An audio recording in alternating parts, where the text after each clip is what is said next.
What's the first thing you remember about school? For me, it's these lockers. Beige, metal, loud. Every American school had them. But why?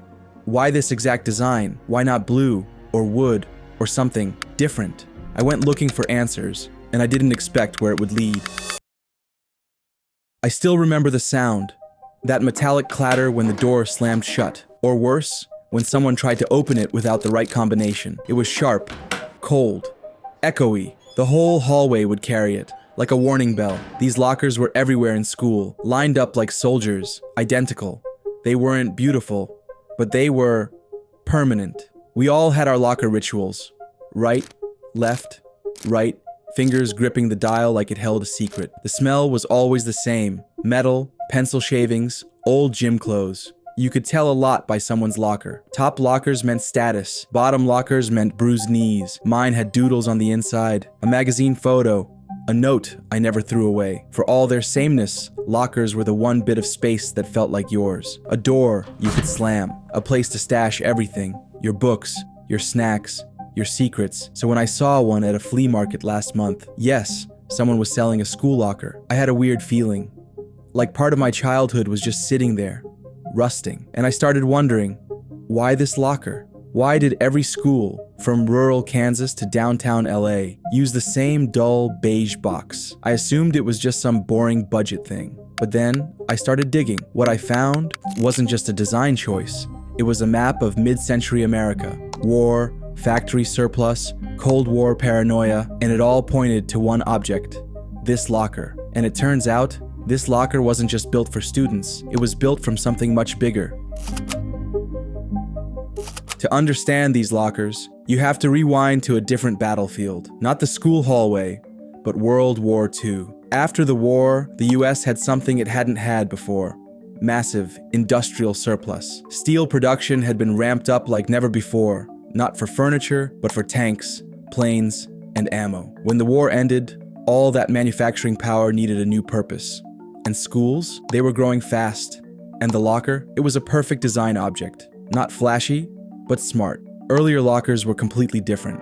Some were made of wood, with brass hinges and heavy frames, more like cabinets than school gear. Others had exposed padlock loops, but as schools grew, lockers got smarter. Edges rounded out. Vents were built in. They became lighter, safer, faster to install. In time, the rough shapes gave way to the sleek, quiet rectangle we all know. A single sheet of bent steel, folded for strength, perforated for air. Durable, repeatable, stackable. Even the noise, that loud clang, came from practical choices. Hollow walls, no sound dampening. Cheaper, easier. Paint? Powder-coated beige, the same kind used in military barracks. Not because it looked good, because it looked clean. Neutral, hard to scuff. Lockers had to survive kids. Dozens of them. Year after year. Built-in locks meant fewer lost padlocks. Rounded handles avoided snags. Vents kept airflow moving and met code. Every curve and corner was a compromise between safety, cost, and standardization. The kind of quiet modularity that good design loves, not because it calls attention to itself, but because it just works. The baby boom was underway. Millions of kids, new buildings, new systems. And someone looked at all that leftover steel and thought, why not make lockers? They were durable, easy to mass produce, and suddenly steel lockers weren't just practical, they were ideological. In a Cold War culture obsessed with order, discipline, and conformity, beige steel was the perfect background color. And the locker?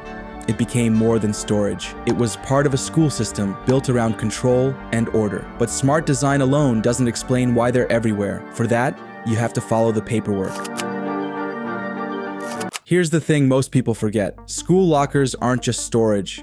They're infrastructure. And like most infrastructure in America, they're shaped by codes, contracts, and constraints. In the 1950s and 60s, as public schools scaled rapidly, local governments didn't have time to custom design every hallway. They relied on catalogs, templates, pre-approved vendors. Lockers had to meet fire codes. They needed built-in ventilation slots, no sharp edges, powder-coated for rust resistance.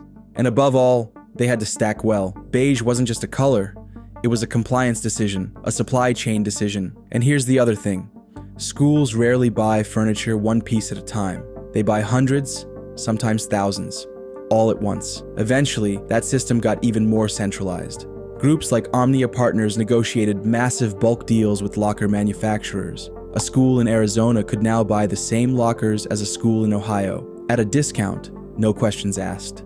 These contracts rewarded scale, not uniqueness. If a locker was strong, cheap, and easy to ship, it won the bid. Over time, beige metal became the baseline, not because it was the best, but because it was the easiest to buy. That explains the logic, but not the feeling, not the nostalgia. I think that's what hit me when I saw that locker at the flea market. It wasn't just metal or beige paint. It was the sound of the hallway between classes, the slam, the scribbles. Everyone had these. Whether you grew up in New York or Nebraska, chances are your school had the same lockers. They didn't look special, but they were always there. The strange thing is, something so bland still carries weight. These lockers are like bookmarks in our memory. They held old gum wrappers, crumpled notes, and a version of ourselves we've forgotten. They were the last bit of space you could control in a world built for bells and rules. Some held books, some held secrets, some held nothing, just air and the smell of old paper. We all changed next to them, laughed beside them, hid from teachers behind them, and now they're fading. Some schools have moved on. Open cubbies, digital locks, new systems. Some kids today will never hear that clang, never decorate the inside with photos or write a last-minute cheat sheet on the back of a hall pass. The sound, the smell, the ritual, all quietly vanishing. But for millions of us, that beige box is still there, filed deep in memory. It wasn't flashy, but it worked.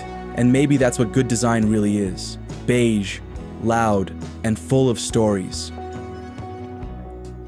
If you like stories like this, quiet objects, big meanings, you know what to do. Thanks for watching.